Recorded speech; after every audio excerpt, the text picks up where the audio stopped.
sampaikan kepada teman-teman supaya ini tidak menjadi bola liar yang akhirnya berkembang, yang katanya ada nanti usulannya adalah kepala desa nanti terpilih bisa mengganti perangkatnya. Nah ini yang akhirnya kan undang-undang yang kita buat yang harusnya menertibkan administrasi justru semakin yang dikatakan Pak Widi malah menghancurkan desa bukan membangun desa. Mungkin itu saja Bu Ratna tambahnya. Terima kasih. Assalamualaikum warahmatullahi wabarakatuh. Waalaikumsalam warahmatullahi wabarakatuh. Demikian Bapak-bapak, ini karena waktu juga ya. Untuk situasi sekarang ini isu revisi undang-undang desa dan usulan berbagai organisasi tentang revisi undang-undang desa membuat kami ini seperti dunia ini seperti runtuh. Ketika ada masa jabatan 9 tahun kepala desa dan 9 tahun untuk masa jabatan perangkat desa, ini jelas bagi kami sebuah kabar buruk bagi desa. Dan itu bukan ingin membangun desa, tapi ingin menghancurkan desa. Kenapa saya sampaikan demikian? Karena kalau alasannya gesekan pasca pilkades ini kan proses demokrasi tertua di negeri ini. Bahkan sejak zaman Indonesia belum merdeka. Dan gesekan pilkades itu hal yang wajar dan lumrah, itu bagian dari budaya. Sehingga kalau bedanya gesekan pilkades dengan gesekan pilkada dan lain sangat berbeda. Kemudian itu terrespon oleh elit politik mulai dari Pak Menteri Desa, wakil ketua MPR, wakil ketua DPR yang menangkap aspirasi itu kemudian akan menjadi bagian penting dalam revisi undang-undang, termasuk salah satu sekjen partai besar di negeri. Jadi tentu saja ini perlu kita sampaikan bahwa penyelenggaraan pemerintahan desa itu kan ada kepala desa dan perangkat desa sendiri. Kepala desa sebagai sopirnya, perangkat desa sebagai mesinnya. Kita tidak bisa bayangkan manakala setiap 6 tahun sekali atau 9 tahun sekali sopir dan mesin itu diganti. Apa yang akan terjadi? Sekali lagi ini yang kita anggap revisi undang-undang desa yang dengan cara semacam itu bukan mau membangun desa, tapi mau menghancurkan desa. Yang kedua juga kami sangat sedih bahwa salah satu unsur keperangkat desa, jadi unsur kewilayahan akan dihapus. Ini makin celaka lagi. Ini pasti akan makin celaka lagi karena identitas desa itu ada di situ. Desa terbentuk itu dari perkumpulan dusun yang kemudian menjadi desa. Dan kami tentu saja menjadi kemunduran bagi desa ketika siapa yang bertanggung jawab tentang sosial, ekonomi, budaya dan di desa. Karena kepala dusun itu memiliki tugas wewenang satu di antara menjaga ketertiban, mendorong tumbuhnya pemberdayaan masyarakat, kemudian segala pertumbuhan ekonomi masyarakat, corong terdepan program-program pemerintah yang langsung didengar oleh masyarakat itu di kepala dusun. Seperti pandemi kemarin, mulai berjibaku adalah dia harus menyiapkan rumah isolasi, dia yang harus di depan. Ini celaka bagi kami kalau ketika kepala dusun akan dihilangkan. Kemudian begini, kalau sekali lagi kami merasa bahwa kalaupun itu revisi undang-undang akan dilakukan, kami berharap hasil dari revisi itu adalah meluruskan kalau ada yang belok, memperkuat kalau ada yang lemah, memperjelas kalau ada yang masih kurang, dan mempertegas dari yang kurang tegas. Sehingga kami menyampaikan itu karena sampai sekarang pasca undang-undang desa itu ada masalah dari di desa tentang tanah bungkok. Jadi tanah bungkok yang harus dimasukkan menjadi bagian dari aset desa. Ada beberapa kabupaten yang menggunakan proses lelang. Ini bagi kami sesuatu hal yang sangat tidak benar. Kenapa?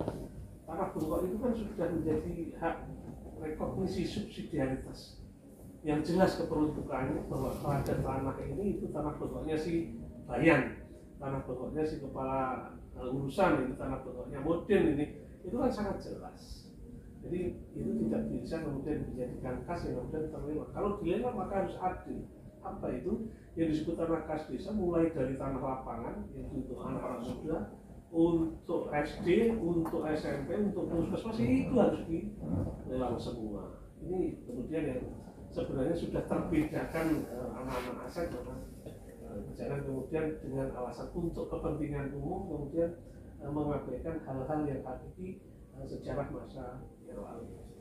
Terus kemudian juga ini revisi ini juga harus benar-benar aspiratif mendengarkan usulan kita. Karena kami yakin kalau ada revisi pasti sumbernya nanti data draftnya pasti akan dari Kementerian Dalam Negeri. Dan kita ingin sebenarnya udahlah semua kembalikan Kementerian Dalam Negeri aja lah. Meskipun itu ada di meskipun ada dari fakta yang tidak bisa kita bantah, PNPM masuk nyatanya berjalan dengan baik. Pembangunan desa, pemberdayaan berjalan dengan baik. Kami terus BPN BPDI sampai saat sekarang aman Bu, tidak dalam berada di tubuh politik manapun karena kita merasa bahwa kita ini bagian dari Kementerian Dalam Negeri. Sehingga kalau ada persoalan tentu kita harus berada di sini dan mungkin nanti Pak Sekjen mau menambahkan, terus Pak Ketua DPW dan teman-teman yang lain. Tapi ada satu yang lagi, mohon maaf. Kebetulan ini salah satu kepala desa dari Demak hadir di sini.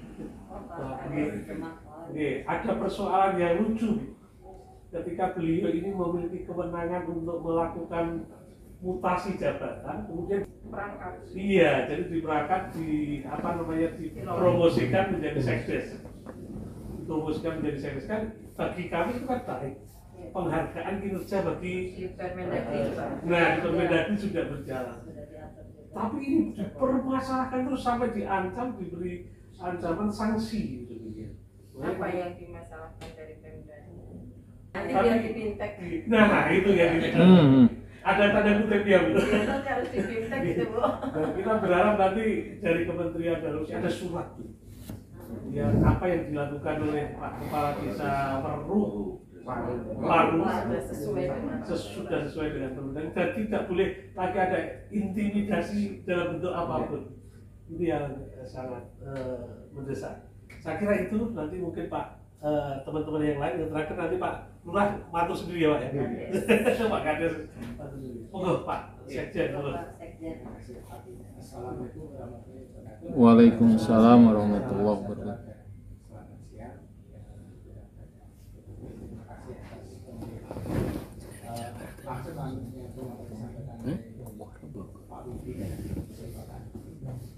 Yang pertama terkait dengan revisi, bahwa apa yang disampaikan itu jelas yang selama ini justru kami perangkat desa justru masih ingin ada kepastian status sebagai perangkat desa. Memang ada yang di luar mengatakan dulu pengen PNS, terus sekarang pengen P3K dan sebagainya. Kemudian dulu mau minta NIP tapi tidak jadi, sekarang minta NPD. Sebagian dari bagaimana perangkat desa mencari statusnya kan. Nah, kami ya sebenarnya pengennya ya bahwa status perangkat desa itu sudah final, itu perangkat desa. Nah, tetapi perlu juga dipahami bahwa sampai saat ini kami masih berjuang dan juga kami sering ngatur di sini bagaimana kita mengadvokasi teman-teman di Jawa, masih ada beberapa sebagian terutama di Jawa Barat, di luar Jawa yang perangkat desanya diberhentikan karena periodisasi. Ada yang 6 tahun sesuai dengan masa jabatan kepala desa, dan itu kan masih banyak. Kemudian terakhir kemarin kami mendampingi di Wonogiri masa mungkin 20 tahun, dan alhamdulillah kami pernah mengatur Pak Dirjen dan beberapa mungkin penelitian di sini. Alhamdulillah tanggal 2 Februari kemarin semuanya dimenangkan oleh BPN, jadi mereka juga dikembalikan harga dan martabat dan kami sebagai perangkat desa seperti keadaan semula. Ini kan menjadi kontraproduktif dari apa yang kita bangun selama ini, manakala ada revisi yang sekarang ini ada semacam permintaan kepala desa 9 tahun, perangkat desa 9 tahun, atau sama dengan jabatan kepala desa. Ini yang kami jujur saja pasti itu akan punya sesuatu yang sudah harmonis, tidak harmonis. Kami tidak keberatan mau kepala desa 5 tahun, mau 6 tahun, mau seumur hidup, silakan. Tapi yang perlu ditegaskan adalah bagaimana bangunan perangkat desa yang sudah dibangun sesuai dengan visi misinya DPR, jadi penguatan sistem pengelolaan pemerintahan desa agar kuat aparaturnya, kuat lembaganya, kuat tata kelola. Sekarang hancur dengan dunia, karena bagaimanapun yang namanya sebuah pertumbuhan itu harus bertumbuh setiap hari, dan itu baik karena efisiensinya adalah kalau setiap 6 tahun diganti, jangankan 6 tahun itu ada beberapa desa yang mempelajari sistem desa itu sudah beberapa tahun ini kita lakukan, dan setiap tahun kan selalu ada updating. Nah kalau 6 tahun ganti orang baru, 6 tahun ganti orang baru, ya apa jadinya ini yang sudah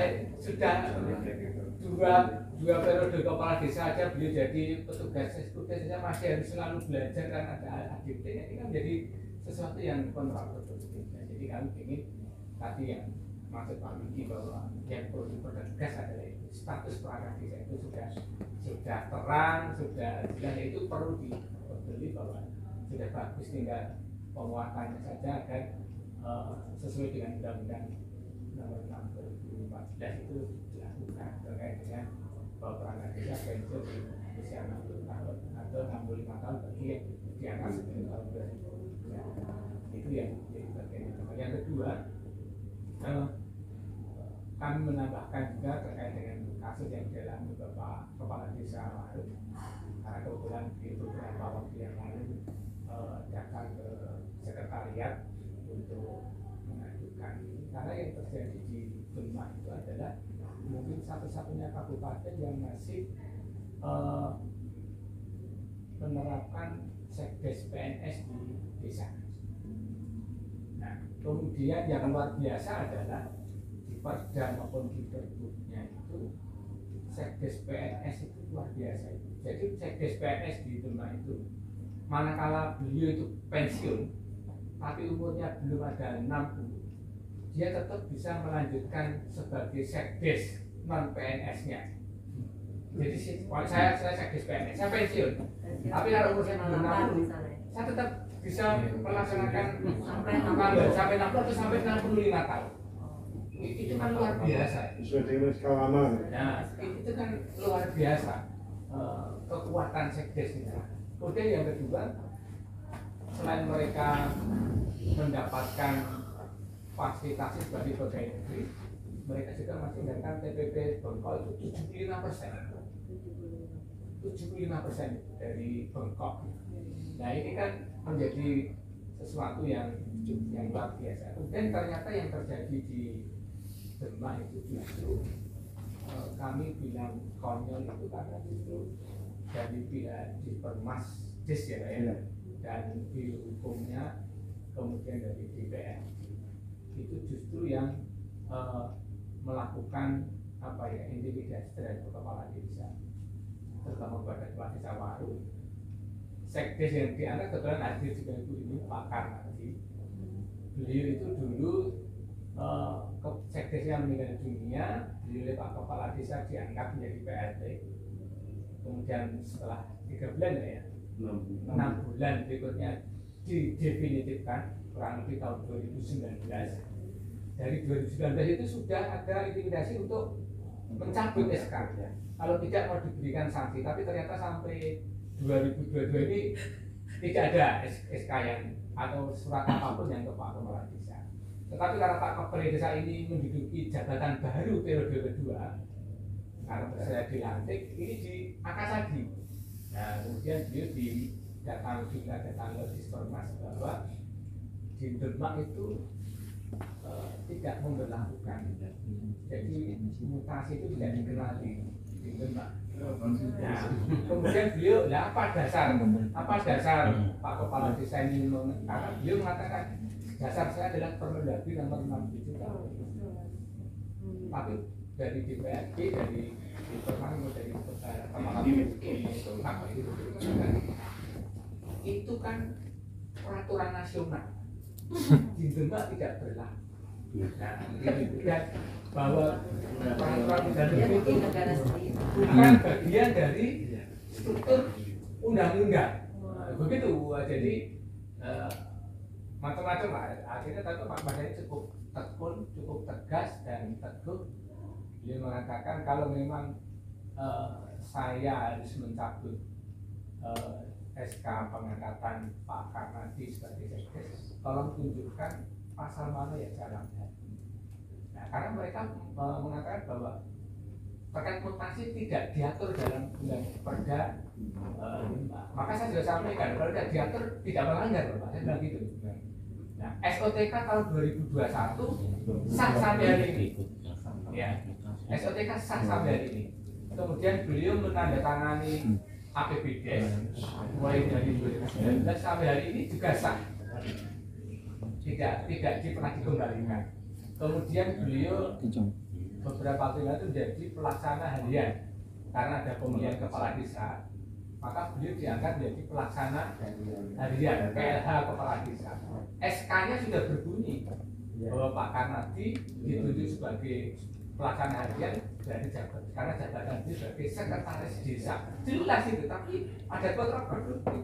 Nah, kemauan dari DPRD dari Permas itu Pak Kepala Desa meminta untuk memberhentikan Pak Karnadi, kemudian memberikan SK PLT lagi. Ini kan konyol lagi gitu. Itulah yang terjadi di Demak. Maka mohon sekiranya ada apa namanya ya, ada advokasi karena ini jadi catatan karena jadi salah satunya kabupaten yang masih sekdes PNS-nya masih di desa gitu. Dan itu menjadi sebenarnya teman-teman Demak tidak keberatan juga dan ini tidak sampai melakukan hal yang tidak diinginkan, tapi ternyata dengan perlakuan ada kepala desa yang merotasi kemudian memutasi perangkatnya ke jenjang lebih baik, itu diperlukan oleh hal yang sebenarnya tidak ada dasarnya. Itu yang menjadi catatannya. Saya kira tambahan saya seperti itu, mungkin nanti dari CPB atau mungkin Pak Kepala Desa juga menyampaikan, yang kami sampaikan. Assalamualaikum warahmatullahi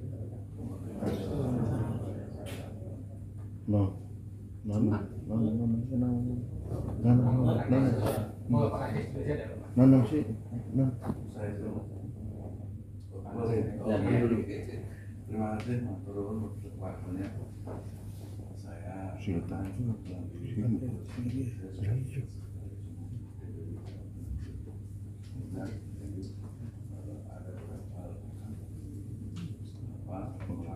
aspirasi dari kawan-kawan terkait tentang ini sebetulnya revisi undang-undang pematangan tadi sudah disampaikan itu untuk mempertegas yang belum tegas, memperlurus yang belum lurus, memperjelas yang belum jelas. Terus yang tentang serta perangkat desa atau penghasilan silkat yang didapat kepala desa.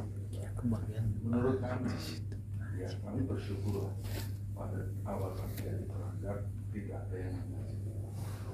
Kami pernah proses perjalanan, advokasi panggilan, semua undang-undang desa yang memberikan. Dan di sini kami juga ada kesejahteraan untuk kepala desa dengan mendapat silkat. Cuman menurut saya perjalanannya dari 2014 sampai hari ini, ya menurut kami kurang rasa keadilan ya. Maksud saya begini, kawan-kawan ada yang sudah bekerja masanya 20 sampai 30, tapi secara pendapat itu 30 tahun disamakan dengan 30 hari kawan kita baru bekerja. Karena di situ, ini yang menurut kami profesional keadilannya sangat kurang. kami berharap dengan kesempatan revisi undang-undang desa agar ada apresiasi dari kawan-kawan yang sudah bekerja lama. Ya, artinya siltap kita sekurang-kurangnya golongan 2 disesuaikan dengan masa kerja. Artinya yang sudah mengabdi bekerja 20 tahun, karena yang hadir di sini pun ada Pak Kadus yang sudah 20 tahun, 15 tahun. Dengan yang 30 hari bekerja sama-sama setara golongan 2 juta 2.275 sekian lah. Itu sangat itu satu. Dan di kesempatan revisi kenal kami juga mendukung seandainya revisi undang-undang itu dalam rangka membuat yang kami sampaikan, karena kami sebagai pelaksana apa yang disampaikan Pak Ketum, semua bidang ada di pemerintahan desa. Dari istilah kami bekerja nyuwun saya bukannya kami ngandung kewak itu tidak. Memang kenyataan seperti itu. Sementara ini yang baru diapain itu secara dikredit ya, jam beras ini. Tetapi kenyataannya kami di lapangan dari mulai matahari terbit sampai terbenam, dari orang melahirkan sampai mati, dari orang bercerai sampai tidak bercerai, itu kami yang ngurus. Kawan-kawan perangkat desa, Pak Kadus, kepala desa, permasalahan sosial kami. Tapi selama ini manakala kita purna kepala desa selesai, tidak ada apresiasi sedikit. Nah itu harapan kami. Disitulah kami mendukung dengan adanya revisi agar dimasukkan hal seperti itu. Terus yang selanjutnya mungkin masukan sebetulnya tadi disampaikan kepala desa mau 10 tahun mau seumur hidup monggo silakan, karena mereka juga punya organisasi kepala desa dan punya hak untuk mengusulkan. Tetapi harus ada laksana dengan dibatasi prerogatif agar tidak terjadi otoritas dan lain sebagainya. Saya kira dengan prerogatif selama 6 tahun sampai 3 sudah respen juga menurut kami. Mungkin agak dipersingkat Ya. Pak Arya juga. Jumatan mungkin bapak-bapak banyak yang mau sampaikan. Karena Iya. mungkin bisa adalah jumatan saja. Dipersingkat saja. Mungkin nanti juga kita akan menyampaikan ya. Oh iya. Ya, intinya kalau saya yang jelas Kita sudah menangkap semua sebenarnya apa yang disampaikan, kita sudah menangkap. intinya kalau dari kami itulah, kalau memang ada revisi agar yang terkait dengan kesehatan kami diapresiasi, jangan disamakan 30 tahun dengan 30 hari. Baik, nuwun Bapak, silakan yang lain atau sudah. Kayaknya tadi Bapak sudah disampaikan.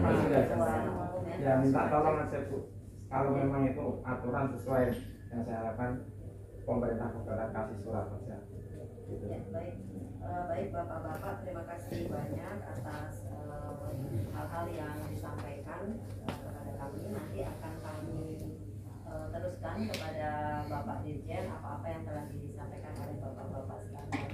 Nah, terkait dengan revisi Undang-Undang 6, itu memang banyak sekali Pak Ketua masukan, bukan hanya dari Asosiasi DPN PPDI, ada beberapa asosiasi juga yang memberikan masukan-masukan terkait dengan revisi Undang-Undang 6. Dan ini semua istilahnya kami tampung, kami nanti sampaikan kepada pimpinan, dan apa yang disampaikan oleh bapak-bapak nanti akan kami sampaikan. Kalau terkait dengan revisi Undang-Undang 6 itu memang kemarin itu ada arahan dari Bapak Menteri Dalam Negeri agar kita artinya rapat gitu ya, rapat bersama dengan asosiasi pemerintah provinsi, kabupaten, kota, DPRD, dan ini memang yang belum kita laksanakan. Nanti apabila sudah ini kan Pak Dirjen juga baru ya, saat itu yang Pak Yus, zamannya Pak Yus ya, memang ada arahan seperti itu sih, kita akan rapat dengan asosiasi pemerintah provinsi, pemerintah kabupaten, namun memang belum terlaksana. Jadi apa yang Bapak sampaikan nanti akan kami tampung. Kemudian terkait dengan permasalahan yang di Kabupaten Demak, nanti Bapak bersurat saja kepada kami, nanti akan kami respon surat tersebut kepada kabupaten, begitu Bapak. Kemudian terkait dengan sekdes ya Pak, sekdes PNS di Kabupaten Demak, memang kita juga sudah beberapa kali Pak bertemu dengan teman-teman di DPRD Kabupaten Demak. Nanti akan kami, atau Bapak bersurat juga malah lebih baik. Jadi nanti dengan dasar itu kita bisa berkoordinasi dengan teman-teman di pemerintah daerah. Itu Bapak. Mungkin demikian yang dapat kami sampaikan. Bu Yayu ada tambahan, silakan. Ya, sedikit ya Bapak Ibu sekalian. Terima kasih Bu Ratna. Bismillahirrahmanirrahim. Assalamualaikum warahmatullahi wabarakatuh. Waalaikumsalam warahmatullahi Terkait wabarakatuh. dengan isu untuk revisi Undang-Undang Nomor 6 Tahun 2014 tentang desa ini, Bapak Ibu sekalian, mungkin perlu diketahui bersama, memang itu ada usulan itu dari tadi setelah disampaikan Pak Widi maupun dari Pak Sekum tadi, itu ada dari Kemendes dan juga dari Sekjen dan lain sebagainya. Tapi mungkin perlu diketahui bersama oleh Bapak Ibu sekalian bahwa kita Kementerian Dalam Negeri sampai detik ini kita belum ada niat untuk merevisi undang-undang itu. Itu yang mungkin harus dipahami kita bersama. Alhamdulillah. Kalau itu nanti misalnya masuk dalam prolegnas ataupun apapun misalnya revisi, itu masih panjang Pak pembahasannya, tidak mungkin setahun 2 tahun bisa selesai. Walaupun mungkin sekarang ini tahun-tahunnya politis, tapi seperti tadi Bapak sampaikan, undang-undang desa apalagi terkait dengan masa jabatan kepala desa, terkait dengan perangkat, itu adalah domainnya Kementerian Dalam Negeri. Jadi insya Allah kita masih tetap berpegang pada undang-undang yang kita buat. Undang-undang ini kan baru berusia 8 tahun ya. 8 tahun itu ibarat anak itu masih Lucu-lucunya. kelas 2 SD. Itu masih perlu bimbingan, masih perlu pendalaman, masih perlu belajar, masih banyak hal yang harus dipelajari bersama. Memang kita pahami bersama bahwa undang-undang itu bukan kitab suci. Kita mungkin nanti menyesuaikan apa yang kebutuhan. Tapi kalau untuk saat ini, sekali lagi mungkin saya sampaikan bahwa kita Kementerian Dalam Negeri belum ada niat untuk revisi. Kemarin juga kebetulan Direktur Pak Khairul Bu sempat manggil saya karena mendengar statement dari Kementerian Desa. Nah, ini harus kita sikapi bersama Bu Yayu. Baik, iya Pak, memang kalau kita memang terus terang, jadi dari sikap pimpinan-pimpinan kami pun belum ada untuk ke arah situ. Jadi itu Bapak Ibu mungkin mohon juga bisa disampaikan kepada teman-teman supaya ini tidak menjadi bola liar yang akhirnya berkembang, yang katanya ada nanti usulannya adalah kepala desa nanti terpilih bisa mengganti perangkatnya. Nah ini yang akhirnya kan undang-undang yang kita buat yang harusnya menertibkan administrasi justru semakin yang dikatakan Pak Widi malah menghancurkan desa bukan membangun. Mungkin itu saja Bu Ratna tambahnya. Terima kasih. Assalamualaikum warahmatullahi wabarakatuh. Waalaikumsalam warahmatullahi wabarakatuh. Demikian Bapak-bapak, ini karena waktu juga ya.